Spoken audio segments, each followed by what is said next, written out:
Je venais à peine d'ôter mon chemisier quand la porte s'ouvrit brutalement. Noémie se figea sur le seuil, les yeux grands ouverts. Et moi je restais planté là, le cœur cognant comme un fou, en soutien-gorge, la peau brûlante sous son regard. Pardon, je cherchais la salle de bain, souffla-t-elle. Mais ses yeux ne se détournèrent pas tout de suite. Et ce bref instant, ce regard trop long, fit voler en éclats quelque chose de profond en moi que je refusais depuis toujours d'affronter. Je m'appelle Amélie Duval. 25 ans. Professeure de français dans un lycée du 15e arrondissement. J'habite encore l'appartement familial du 7e. Celui aux parquets anciens et au haut plafond, que mes parents nous ont légué avant de s'installer en Provence. Mon frère Lucas, de 3 ans mon aîné, occupe l'étage supérieur. Mais il y passe peu de temps, galerie, vernissage, nuit blanche dans le marais. Depuis quelques mois, Noémie, son amie d'enfance, celle qu'il appelle ma presque petite sœur, squatte souvent le canapé ou la chambre d'amis quand elle rate le dernier RER pour Versailles, où elle est conservatrice adjointe au château. Elle a 26 ans. Une beauté brune austère, des cheveux courts qui soulignent la ligne nette de sa mâchoire, des yeux noirs perçants qui semblent toujours lire au-delà des mots. Ce soir-là, après l'incident, je m'étais rhabillée à la hâte, les joues en feu, et j'avais filé dans la cuisine prétexter un thé. Noémie m'y rejoignit bientôt, l'air embarrassé mais calme. Vraiment désolée, Amélie. Chez Lucas, les portes restent toujours ouvertes. Sa voix grave, un peu rauque, me traversa comme une caresse. Je hochai la tête sans oser la regarder. Comment avouer que ce n'était pas la pudeur qui me bouleversait, mais ce frisson violent, coupable, que son regard avait allumé sur ma peau. Les semaines suivantes furent une torture exquise.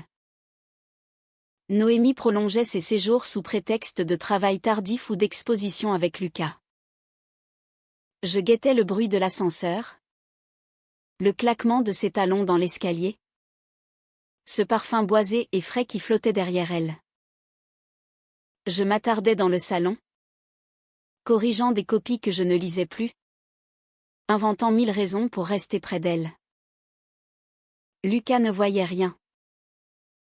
Il parlait de Noémie comme d'une sœur, riait de ses histoires sentimentales compliquées avec des hommes qui ne savaient pas la comprendre. Chaque fois, je souriais mécaniquement, mais une jalousie sourde, irrationnelle, me tordait les entrailles. Un soir de novembre, pluie battante contre les vitres, Lucas absent pour un vernissage.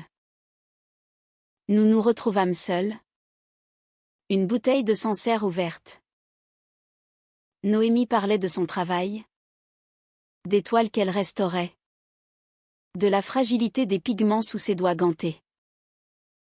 Je l'écoutais, hypnotisé par le mouvement précis de ses mains. À un moment, nos regards se croisèrent trop longtemps. « Tu es bien silencieuse, Amélie ?» dit-elle doucement. Je haussai les épaules. Je pense. À quoi? À toi. À ce que je ressens quand tu es là. À cette chaleur qui monte en moi et que je ne comprends pas. Je bus une gorgée de vin pour cacher mon trouble.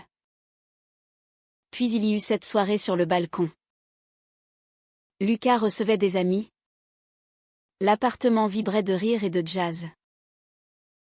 Noémie, en robe noire toute simple, était d'une élégance douloureuse. Vers minuit, elle sortit fumer chose rare. Je la suivis. Paris scintillait sous la pluie fine. Elle me tendit sa cigarette. Nos doigts se frôlèrent. Tu trembles? Murmura-t-elle. Il fait froid. Elle sourit. Un sourire triste. Ou autre chose. Je soutins son regard. Pendant une seconde infinie. Je crus qu'elle allait parler. Ou m'embrasser. Mais Lucas surgit. Nous appela pour un jeu idiot. Le moment s'effrita. Après cela, je n'ai plus supporté le poids de mon silence intérieur. Je commençais à l'éviter, rentrée tardive. Excuse bidon. Je me répétais que c'était pour me protéger. En vérité, j'avais peur de ce que cela révélait sur moi. Ma vie était si sage, métier aimé. Ami fiable. Famille unie. Et soudain cette femme remettait tout en question. Un matin, elle m'interpella dans la cuisine. Amélie. Ai-je fait quelque chose? Tu me fuis depuis des semaines. Sa voix calme cachait une fêlure. Non, c'est moi. C'est compliqué. Elle posa la cafetière. Parle-moi. Je ne puis pas. Je fuis encore.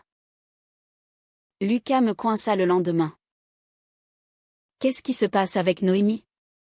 Elle dit que tu la traites comme une pestiférée. Panique. Rien. Je suis débordée. Il fronça les sourcils. Elle est fragile en ce moment. Son ex la harcèle encore. Elle a besoin de soutien. Son ex.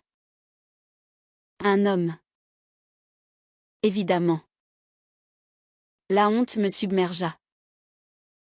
J'étais ridicule. Je décidai d'étouffer cette folie. J'invitai Claire, ancienne camarade de fac, à dîner. Relation brève et sans suite à l'époque. Je me disais que retrouver une « normalité » me guérirait. Claire vint. Nous rîmes. Bûmes. Mais je ne pensais qu'à Noémie. Là-haut chez Lucas. Quand Claire posa sa main sur la mienne, je reculai violemment. Elle sourit tristement. Tu as quelqu'un d'autre en tête. Elle partit sans rancœur. Seule. Je m'effondrai. Les larmes vinrent. Brûlantes. Je me haïssais pour cette confusion. Pour cette attirance que je ne comprenais pas. Pour désirer la meilleure amie de mon frère, une femme qui sortait d'une histoire avec un homme. 2 jours avant Noël, Lucas annonça son départ au ski. Noémie resterait pour un projet urgent. Une semaine seule. Terreur et désir mêlés. Premier soir sans lui, dîner tendu. Silence lourd. Puis Noémie reposa ses couverts. Je ne supporte plus cette tension. Dis-moi ce qui ne va pas. Je serrai ma serviette. Depuis le soir où tu es entré, ton regard m'a bouleversé. Je pense à toi sans cesse. Je ne sais pas ce que ça signifie sur moi. Les mots sortirent. Maladroit. Elle me regarda longuement. Puis prit ma main. Moi aussi j'y pense tout le temps. Souffla-t-elle.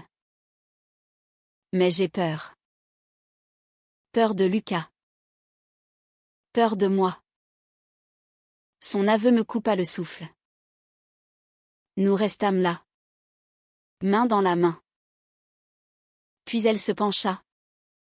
Et nos lèvres s'effleurèrent, baisers timides. Tremblants. Mais chargés de tout ce que nous taisions depuis des mois. Les jours suivants furent un rêve précaire. Baisers volés dans les couloirs. Frôlements dans la cuisine. Regards complices. Nous parlions enfin la nuit, de nos peurs. De nos doutes. De ce que cela signifiait. Noémie avoua avoir toujours ressenti quelque chose d'indéfini pour certaines femmes. Enfouies sous des relations masculines insatisfaisantes. Moi. Je découvrais une intensité jamais connue. Mais Lucas devait revenir. Noémie voulait tout lui dire. Moi. Je suppliais d'attendre. Tu veux qu'on mente éternellement, lança-t-elle. Blessée.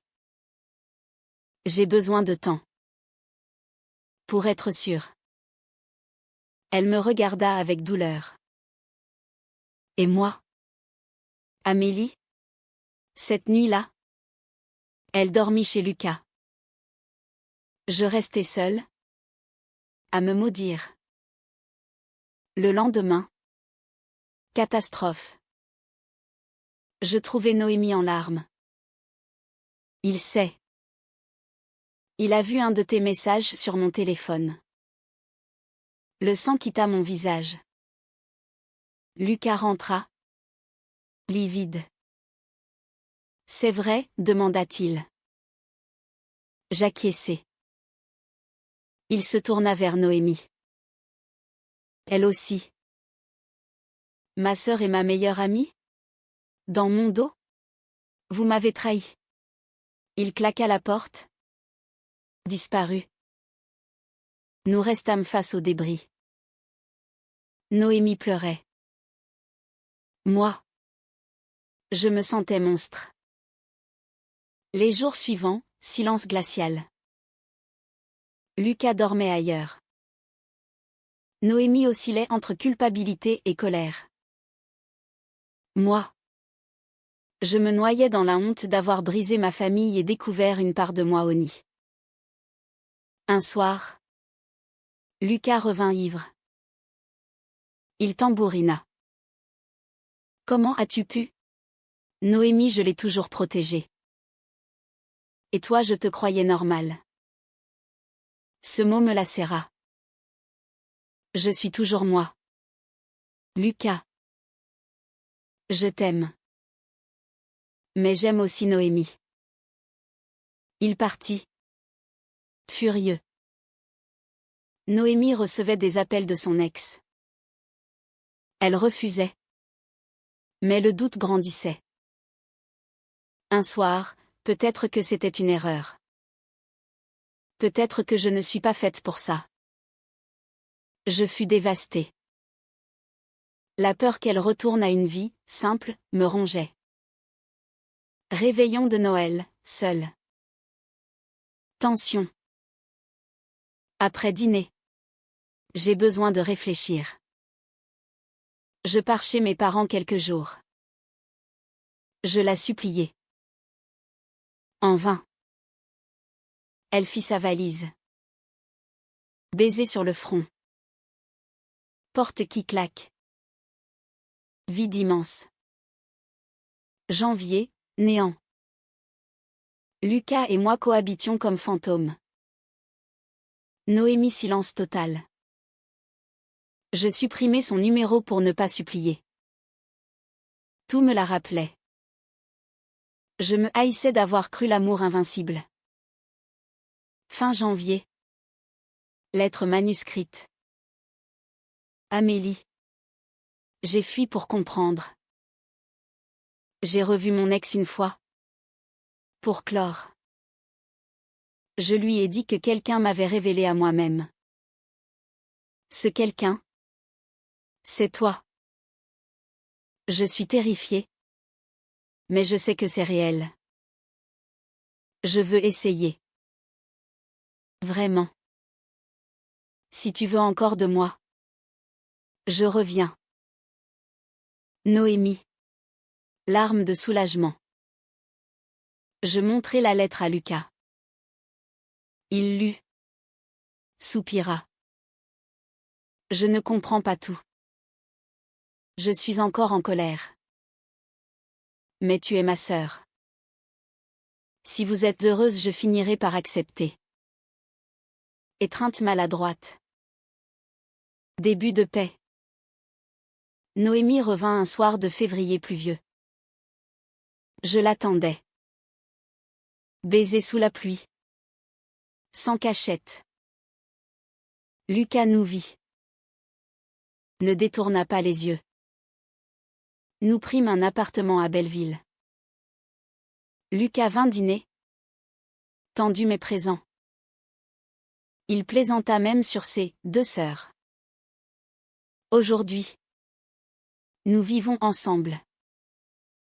La blessure cicatrise lentement. L'amour, parfois, détruit avant de reconstruire plus fort.